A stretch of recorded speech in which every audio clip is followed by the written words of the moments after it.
जो main source of inspiration बहुत बचपन से मैंने ली जो अपने घर से, वो मेरे जो ग्रैंडफादर थे, मेरे दादा अबू अयाज खान, मोहम्मद अयाज खान, उनसे। वो खुद भी एक सोशल एसोसिएशन थे, उसे रन करते थे, हेड करते थे।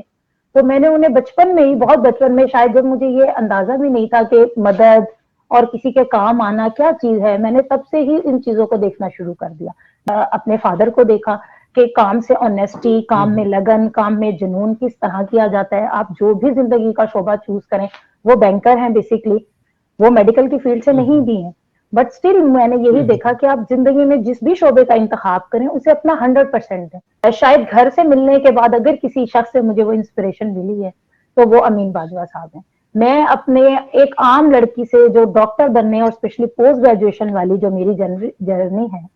उसको शायद अमीन बाजवा साहब के साथ एफिलिएट करूंगी। जब से ये डेंटिस्ट्री को प्रैक्टिस कर रही हूँ, मैंने चीज नोटिस की है कि बहुत सारी ऐसी फीमेल्स का मैंने ट्रीटमेंट किया है जिन्होंने शायद पूरी जिंदगी में किसी डॉक्टर को सिर्फ इसलिए नहीं चेक कराया था, डेंटिस्ट को, कि उनके पास कोई ऑप्शन ही अवेलेबल नहीं थी कि उनके पास कोई फीमेल हो। मुझे मेरे जो आसपास फ्रेंड्स में और फैमिली में लोग हैं, वो ये कहते हैं मुझे मिलके कि हम भी चाहते हैं कि हम अपनी बेटियों को एमबीबीएस की बजाय बीडीएस कराएं, क्योंकि हमने आपको देखा है कि किस तरह से आपको रिस्पेक्ट मिलती है और किस तरह से आप दूसरों की हेल्प करती हैं। तो फीमेल को सिर्फ एक पढ़ना नहीं है, उसे एक कंपटीशन करना है मेल्स के साथ, क्योंकि आपको अपना घर, आपको अपनी फैमिली, अपने पेरेंट्स, आप एक माँ हैं, आप एक बेटी हैं, एक बीवी हैं, आप बहुत सारे रिश्तों के साथ आपको अपनी लाइफ को और अपनी एजुकेशन को कंटिन्यू करना पड़ता है। जैसे पोस्ट ग्रेजुएशन की बात है, तो इस सारे साउथ पंजाब रीजन में कोई एफसीपीएस नहीं था। जब मैंने एफसीपीएस किया तो मेरे लिए बहुत मुश्किल था, जॉब के साथ और घर के साथ, अपना घर और फैमिली हर चीज कॉम्प्रोमाइज करके किसी भी गाइडेंस और हेल्प के लिए मुझे लाहौर जाना पड़ता था। तो मैं बड़ा अच्छा समझ सकती हूँ कि कितना प्रॉब्लम होता है, कितना मुश्किल होता है किसी भी पेशेंट के लिए जब वो एक मिजरी में है और फिर फाइनेंशियल चैलेंजेस को भी साथ साथ डील करना। सिर्फ हार्ड वर्किंग एक ऐसी चीज है जो बहुत ही आपको लाइफ में काम करती है, इसके अलावा कोई सक्सेस की है नहीं। और जहां तक पेरेंट्स हैं, उनके लिए मेरा एक छोटा सा पैगाम है, being a female dental surgeon, मैं ये देना चाहूंगी कि आप अपनी बेटियों को भी आगे बढ़ने के और पढ़ने के उतने ही मौके दें और उतना ही इन्वेस्ट करें जितना आप अपने बेटों के लिए चाहते हैं कि वो जिंदगी में आगे बढ़े। आप यकीन करें कि आपकी बेटियां आपके लिए वो करेंगी जो आपके बेटे कभी कर भी नहीं सकते, और आपने अपने बेटों से भी एक्सपेक्ट नहीं किया होता कि लाइफ में वो आपके साथ करेंगे। बिस्मिल्लाहिर्रहमानिर्रहीम, अस्सलाम वालेकुम। खोज के एक नए एपिसोड के साथ आपका होस्ट मुजम्मिल इकबाल। हम इस प्रोग्राम में आपके लिए लाए हैं एक इंस्पायरेशनल सक्सेस स्टोरी। ये इंस्पायरेशनल शख्सियत कौन है, ये हमारे साथ आज मौजूद हैं डॉक्टर सादिया जावेद साहिबा।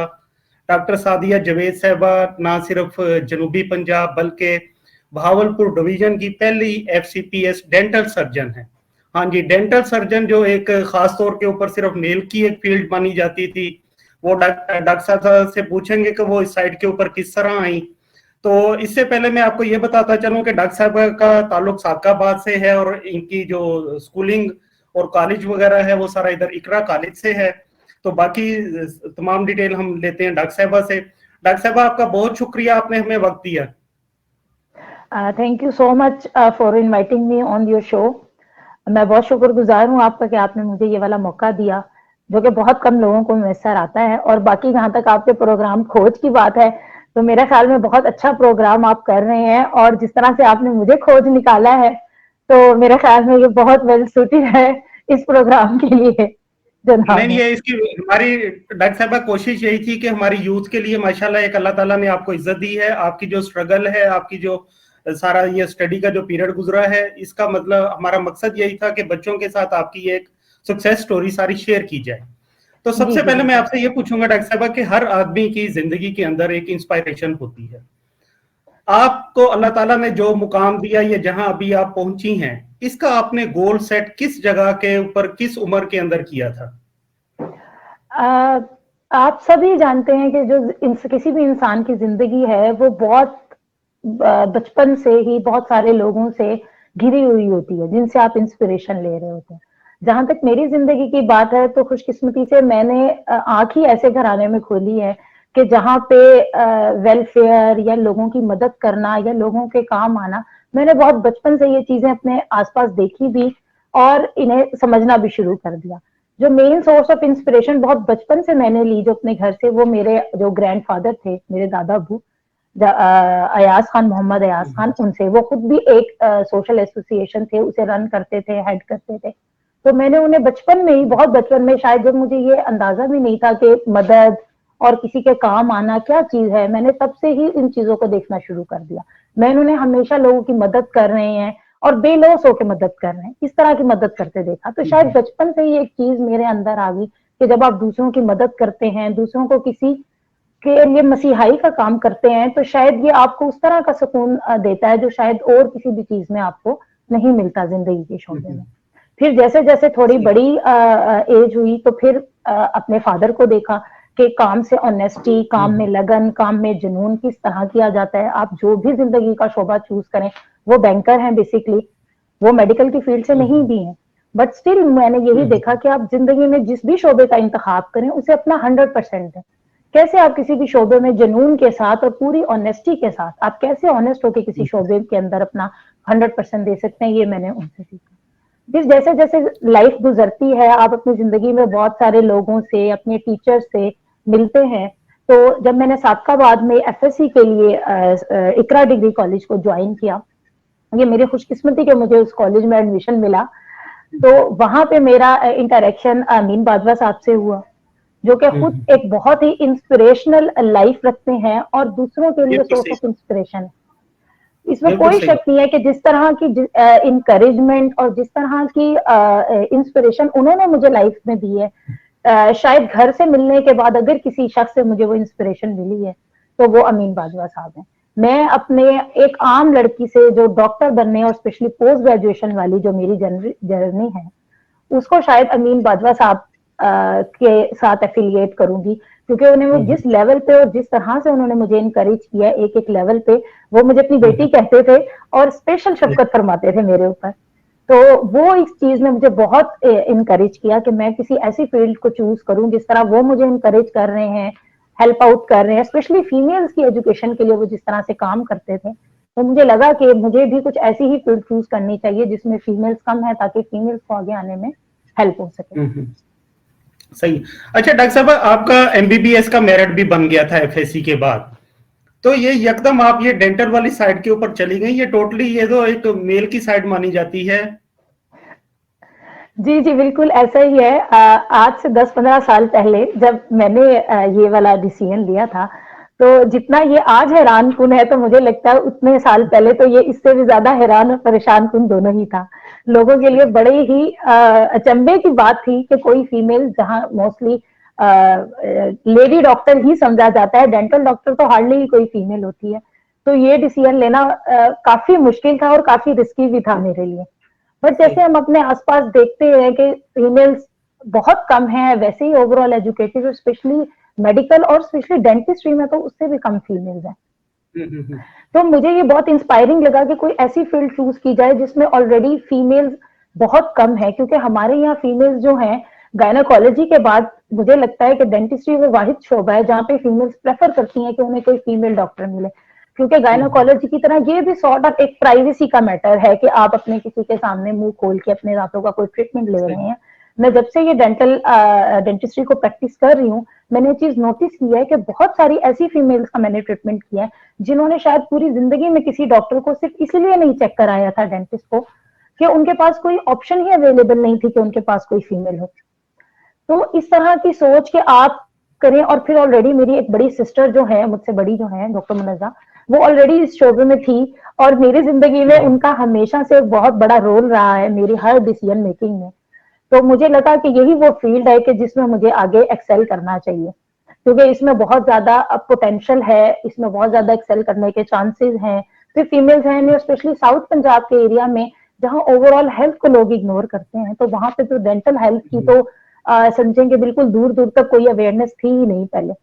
अभी हमने बहुत सारी अवेयरनेस क्रिएट की, स्पेशली फीमेल्स को, और मुझे मेरे जो आसपास फ्रेंड्स में और फैमिली में लोग हैं, वो ये कहते हैं मुझे मिलके कि हम भी चाहते हैं कि हम अपनी बेटियों को एमबीबीएस की बजाय बीडीएस कराएं, क्योंकि हमने आपको देखा है कि किस तरह से आपको रिस्पेक्ट मिलती है और किस तरह से आप दूसरों की हेल्प करती हैं। अच्छा डॉक्टर साहब, हमारा जो एक बदकिस्मती के साथ हम जिस माशरे के अंदर रह रहे हैं, इसे एक मर्दों का माशरा माना जाता है। तो मर्दों के माशरे के अंदर आपने माशाल्लाह इतनी हाई क्वालिफिकेशन, उसके बाद पहले एमबीबीएस, फिर इसके अंदर एमबीबीएस के अंदर पोस्ट ग्रेजुएशन, तो इसके अंदर आपको कौन कौन सी मुश्किलात पेश आई हैं या आसानियां पेश आई हैं? आप अपना जरा एक्सपीरियंस शेयर करें इसमें। मुश्किलात तो बहुत सारी आई, आसानियां भी है, लेकिन जाहिर है जब आप इस तरह का कोई डिसीजन लेते हैं, वो भी बीइंग अ फीमेल,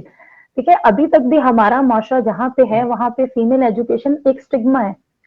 अभी, और स्पेशली मेडिकल की फील्ड में तो बहुत ही मुश्किल डिसीजन है सोसाइटी के लिए भी, पेरेंट्स के लिए भी, और खुद फीमेल के लिए भी ये डिसाइड करना कि उसे अपनी जिंदगी के इतने साल एक ऐसी फील्ड को डेडिकेट करने हैं कि जिसमें सिर्फ लोगों की खिदमत का एक जज्बा ही आपको आगे ले जा सकता है। अदरवाइज उस तरह से कुछ आपको नजर नहीं आ रहा होता कि कहाँ जाके जर्नी एंड होगी, क्योंकि आपको पहले बेसिक जो भी एमबीबीएस या बीबीएस एजुकेशन है वो लेनी है, और फिर उसके बाद आपको अपनी पोस्ट ग्रेजुएशन करनी है। तो ये, और जिस तरह से फीमेल्स को compete करना पड़ता है यहाँ पे मेल्स के साथ, मेडिकल की मैं बात करूंगी, वैसे तो हर फील्ड ऑफ लाइफ में मेल और फीमेल्स का एक कंपटीशन चलता है, कुछ जगह हेल्दी है, कुछ जगह अनहेल्दी है, but still there is some competition between male and female. तो फीमेल को सिर्फ एक पढ़ना नहीं है, उसे एक कंपटीशन करना है मेल्स के साथ, क्योंकि आपको अपना घर, आपको अपनी फैमिली, अपने पेरेंट्स, आप एक माँ हैं, आप एक बेटी हैं, एक बीवी हैं, आप बहुत सारे रिश्तों के साथ आपको अपनी लाइफ को और अपनी एजुकेशन को कंटिन्यू करना पड़ता है। बट मुझे ये लगता है कि अगर अल्लाह की मदद आपके साथ है, आपके पेरेंट्स की, आपके हस्बैंड्स की सपोर्ट आपके साथ है, और सबसे बड़ी बात आपको अच्छे टीचर्स मिले हैं जो आपको इनकरेज कर रहे हैं, और आपने अपनी लाइफ का गोल सेट किया कि मुझे कुछ करना है, तो मुझे लगता है फिर थोड़ा आसान हो जाता है आपके लिए उन चैलेंजेस को फेस करना। स्पेशली जैसे पोस्ट ग्रेजुएशन की बात है, तो इस सारे साउथ पंजाब रीजन में कोई एफसीपीएस नहीं था जब मैंने एफसीपीएस किया, तो मेरे लिए बहुत मुश्किल था जॉब के साथ और घर के साथ, अपना घर और फैमिली हर चीज कॉम्प्रोमाइज करके किसी भी गाइडेंस और हेल्प के लिए मुझे लाहौर जाना पड़ता था। तो वो एक बड़ा ही मुश्किल और टायरिंग प्रोसेस था जितना टाइम मैं एग्जाम फेज में रही हूँ, बट पेरेंट्स की सपोर्ट और हस्बैंड की कोऑपरेशन ने बहुत रोल प्ले किया। अगर वो ना होती तो शायद मेरे लिए ये पॉसिबल नहीं था। फीमेल अकेली शायद मुझे लगता है लाइफ में उतना आगे नहीं बढ़ सकती अगर उसे कुछ सपोर्टिव मेल जो उसके अराउंड होते हैं, बाप की सूरत में, भाई, हस्बैंड और बेटे, और बाकी टीचर्स की सूरत में जो भी उसको लोग मिलते हैं, अगर वो साथ ना हो, क्योंकि मैंने देखा कि बहुत सारे ऐसे लोग थे मेरे साथ जो जिन्होंने स्टार्ट की मेरे साथ ही ग्रेजुएशन भी, पोस्ट ग्रेजुएशन, बट अपने नामुसाइद हालात की वजह से वो उसको कंटिन्यू नहीं कर सके, क्योंकि सबको लाइफ एक जैसी अपॉर्चुनिटी नहीं देती है, कुछ के लिए लाइफ मुश्किल भी हो जाती है। इसी की तरफ मैंने आना था, यही जो आप, जी जी, हाँ जी, इसका ही मैंने सवाल आपसे करना था कि जिंदगी के अंदर आगे जो है आपका अभी कई जैसे इदारे के साथ, जो पाकिस्तान का एक लीडिंग इदारा है मेडिकल के हवाले से, किंग एडवर्ड का एक बहुत बड़ा नाम है, तो उस इदारे के अंदर वसाइल का, यानी कि ये जो एक बहुत महंगी हो गई है हमारे मुल्क के अंदर, ये एमबीबीएस ही बहुत महंगा हो गया है, तो इसके अंदर आपका वसाइल के हवाले से आप क्या समझती हैं कि वसाइल का कितना अमल दखल है इसके अंदर, आपकी सक्सेस के अंदर? देखिए, वसाइल तो मैं सिर्फ फाइनेंशियल रिसोर्सेज की बात नहीं करना चाहूंगी। मुझे लगता है कि इस सारे प्रोसेस में जब आप डॉक्टर बन रहे होते हैं और उससे आगे की जितनी भी एजुकेशन है, हर तरह के वसाइल बहुत मैटर कर रहे होते हैं आपके लिए। माली वसाइल भी मैटर कर रहे होते हैं, और आपके जिस तरह के सोशल आपको सपोर्ट मिल रही होती है, वो हर चीज बहुत मैटर करती है। और जाहिर है क्योंकि डॉक्टरी वैसे ही एजुकेशन बहुत एक्सपेंसिव है पाकिस्तान में, और जो डॉक्टरी की एजुकेशन है वो जाहिर है एक्सपेंसिव भी है, और बहुत एक कंसिस्टेंट प्रोसेस है आपको फाइनेंसिस का।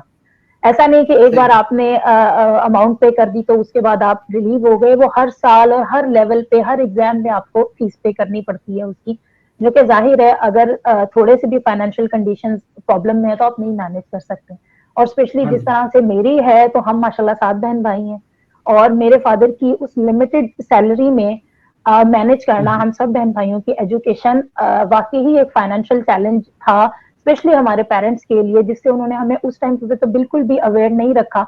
जाहिर है खुशकिस्मत ये कि हमें ऐसे पेरेंट्स मिले, बट मुझे लगता है कि लाइफ में अगर आपके पेरेंट्स और आप कोई गोल सेट कर लेते हैं, कोई प्रायोरिटी सेट कर लेते हैं, कि आपके पेरेंट्स सेट कर लें कि उन्हें अपने बच्चों को आखिर देना क्या है इस जिंदगी में, उन्हें कैसा बनाना है, और आप ये सोच लें कि आपने अपनी जिंदगी में क्या हासिल करना है।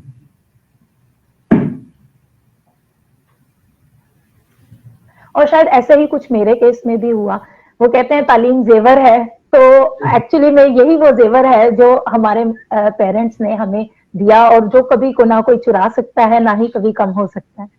तो ये उसकी बेस्ट एग्जांपल है। इंसानियत की खिदमत के लिए जो दुखी लोग हैं, जिनके वसाइल कम हैं, जो, और आपका ये जो शोबा है ये बहुत कॉस्टली है, ये तो बाकी तमाम चीजों से ये बहुत कॉस्टली है, इसके एक्सपेंसेस बहुत हैं, छोटे छोटा भी इसका हो तो ये 1-2 लाख रुपए की से मिनिमम ये चीजें इसकी स्टार्ट होती हैं। तो इसमें आपकी अपने साथ भी कोई कमिटमेंट है कि जो लोग जिनके वसाइल नहीं हैं उनके लिए आप कितना हेल्प आउट होंगी? देखिए, मैं चूंकि खुद ही इस डिप्राइव्ड कह लें या फिर अंडर डेवलप्ड कह लें, अनडेवलप्ड एरिया कह लें, साउथ पंजाब, क्योंकि बेसिकली मेरे खुद रूट्स यहाँ से हैं, इस एरिया से, तो मैं यहाँ लोगों की जो पॉवर्टी और जिस तरह की फाइनेंशियल चैलेंजेस को मैं उन्हें फेस करते हुए बचपन से देखते आई हूँ, तो और मैंने खुद भी एट पॉइंट ऑफ टाइम मैंने खुद भी वो चीज फेस की है, तो मैं बड़ा अच्छा समझ सकती हूँ कि कितना प्रॉब्लम होता है, कितना मुश्किल होता है किसी भी पेशेंट के लिए जब वो एक मिजरी में है और फिर फाइनेंशियल चैलेंजेस को भी साथ साथ डील करना। आप किसी भी दर्द में हैं और आपको पता चले कि अब आपको इतना एक्सपेंस मैनेज करना है, तो वो जाहिर है एक बहुत बड़ा पूरी फैमिली के लिए एक समझ लें सॉर्ट ऑफ शॉक ही होता है कि आपको मैनेज करना होता है। हमारी डेंटिस्ट्री की जितनी भी फील्ड है बेसिकली, उसमें होता यह है कि वो अपेरेंटली तो बहुत महंगी लग रही होती है हमें, क्योंकि हम शायद उस लेवल पे जाके डॉक्टर के पास और डेंटिस्ट के पास जाते हैं जब शायद ट्रीटमेंट एक लेवल से भी आगे चलेगी, जब शायद इलाज खराब हो चुका होता है, बीमारी जो है वो हद से बढ़ चुकी होती है। तो हम हमेशा इसी चीज पे फोकस करते हैं कि आप थोड़ा सा प्रिवेंशन की तरफ आए, लोग ओरल हाइजीन को मेंटेन करें, जिसपे मैं बहुत फोकस शुरू में भी करती रही हूँ कि आप पहले ही होने से पहले डिजीज को बचाएं कि वो हो ही ना, क्योंकि इनिशियली शायद आपकी कॉस्ट चंद 1000 रुपीज में या चंद 100 रुपीज में आएगी, लेकिन अगर आप उसको अनट्रीटेड छोड़ देते हैं, नेग्लिजेंट हो जाते हैं, तो आप नहीं इतनी इंपॉर्टेंस देते उस वक्त उस बीमारी को, तो बाद में जाके आपका टाइम, एक्सपेंस और वो जो एक ओवरऑल फैमिली में परेशानी आपको आती है उस टाइम, उससे आप बच सकते हैं। सबसे पहली बात तो ये कि आपको उसको बेहतर है कि पहले ही उसको आप डॉक्टर को दिखा लें इनिशियली, ताकि आपको वो प्रॉब्लम ना आए। सेकेंडली, जैसे जो भी इस तरह के पेशेंट हैं कि जो अफोर्ड नहीं कर सकते या जो भी मुस्तहिक पेशेंट हैं, तो उस पे या जो भी इस तरह के हैं पुअर पेशेंट, तो उनके लिए मेरी कोशिश होती है कि जितने मिनिमल चार्जेस रखे जा सकते हैं वो रखे जाए। बहरहाल क्योंकि डेंटिस्ट्री एक है ही एक्सपेंसिव ट्रीटमेंट, इसमें इक्विपमेंट, इसमें मटेरियल, इसमें जस्ट हमें मेडिसिन नहीं लिख के देनी होती पेशेंट को कि हमने एक पेशेंट को मेडिसिन लिख दी और उसने वो मार्केट से खरीद ली और उसका फिर उसकी फिलिंग हो गई या उसकी रूट कैनाल हो गई या कोई भी ट्रीटमेंट हो गया, उसके लिए हमें उसका ट्रीटमेंट करना पड़ता है प्रॉपर, और उसके लिए जाहिर है हमें उसके प्रॉपर इक्विपमेंट चाहिए, उसके लिए प्रॉपर मटीरियल्स चाहिए, हमें उसके लिए प्रॉपर एक्सपर्टीज चाहिए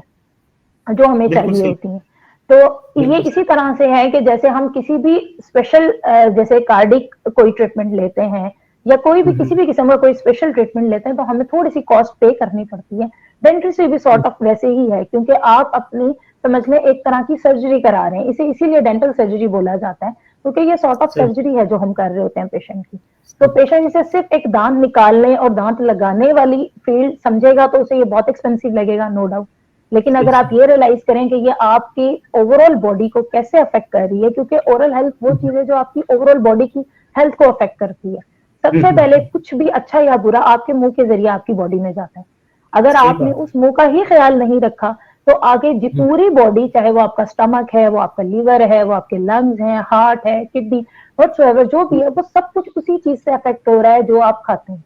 जैसे कोट है कि आप वही होते हैं जो आप एक्चुअली खा रहे होते हैं, आपकी बॉडी वही बन रही होती है। तो इसीलिए आप सबसे इंपॉर्टेंट है कि आप कैसे चीज खा रहे हैं, तो आप अपनी ओरल कैविटी का सबसे ज्यादा ध्यान रखें इस मामले में, और उसको उतना ही सीरियस भी लें कि जितना हम बाकी ट्रीटमेंट्स को सीरियस लेते हैं अपनी बॉडी के, अगर हमें कोई प्रॉब्लम आता है तो। अच्छा डॉक्टर साहब, आप माशाल्लाह जो हमारे नए स्टूडेंट हैं, जो नए मेडिकल में आ रहे हैं, ये वैसे जो अभी स्कूल कॉलेजेस लेवल के ऊपर हैं, आप उनके लिए एक रोल मॉडल हैं। आप उन बच्चों को क्या मैसेज देना चाहेंगी कि वो अपनी तालीम के हवाले से या आप वाला की जगह पर पहुंचने के लिए उन्हें क्या अपनी लाइफस्टाइल में क्या चेंज लाना चाहिए? मैं जितने भी स्टूडेंट्स हैं जो अभी कुछ भी पढ़ रहे हैं और स्पेशली मेडिकल स्टूडेंट और उसमें भी फीमेल स्टूडेंट को स्पेशली एड्रेस करना चाहूंगी कि सिर्फ हार्ड वर्किंग एक ऐसी चीज है जो बहुत ही आपको लाइफ में काम करती है, इसके अलावा कोई सक्सेस की है नहीं। हार्ड वर्क, आप जिंदगी में शॉर्टकट्स ले सकते हैं, शायद वक्ती तौर पे आपको वो फायदा भी दें, बट कंसिस्टेंसी जो है वो आपको लाइफ में सिर्फ वही हेल्प आउट करती है। तो आपको अपनी सही। लाइफ में कंसिस्टेंट होना है। सेकेंडली, जो फीमेल स्टूडेंट्स हैं उनके लिए मैं स्पेशली ये कहना चाहूंगी कि हमेशा अपने आप पे यकीन रखें कि आप ये कर सकती हैं, और आप अपने माँ सही। बाप को, जिन्होंने आपके ऊपर टाइम, पैसा और ट्रस्ट, सबसे बड़ा फीमेल स्टूडेंट्स का सबसे बड़ा प्रॉब्लम है कि वो ट्रस्ट जो पेरेंट्स ने उन पे किया हुआ है, उस ट्रस्ट को हम्म। साबित करें। और जहां तक पेरेंट्स हैं उनके लिए मेरा एक छोटा सा पैगाम है, बीइंग अ जी फीमेल जी। डेंटल सर्जन, मैं ये देना चाहूंगी कि आप अपनी बेटियों को भी आगे बढ़ने के और पढ़ने के उतने ही मौके दें और उतना ही इन्वेस्ट करें जितना आप अपने बेटों के लिए चाहते हैं कि वो जिंदगी में आगे बढ़े। आप यकीन बहुत करें अच्छा कि आपकी मैसेज बेटियां आपके लिए वो करेंगी जो आपके बेटे कभी कर भी नहीं सकते, और आपने अपने है। बेटों से भी एक्सपेक्ट नहीं किया होता कि लाइफ में वो आपके साथ करेंगे। आपकी बेटियां आपको वो बन के दिखाएंगी, वो आपको कभी भी मायूस नहीं करेंगी, वो आपको हमेशा आपका सर जो है वो फखर से बुलंद ही रखेंगी। तो बहुत छोटा खूबसूरत सा आपका मैसेज है। मैसेज। डॉक्टर साहब, बहुत आपका शुक्रिया, आपने वक्त दिया, और इंशाल्लाह फ्यूचर में हम आपके साथ, मैं ये चाहूंगा कि एक डेंटल के हवाले से एक अवेयरनेस सेशन का हम एक अलहदा व्लॉग रखेंगे इंशाल्लाह, वो आपसे टाइम जी लेंगे जी जी फ्यूचर में। जी जी, जरूर जरूर जरूर। थैंक यू सो मच, आपने मुझे ये मौका दिया।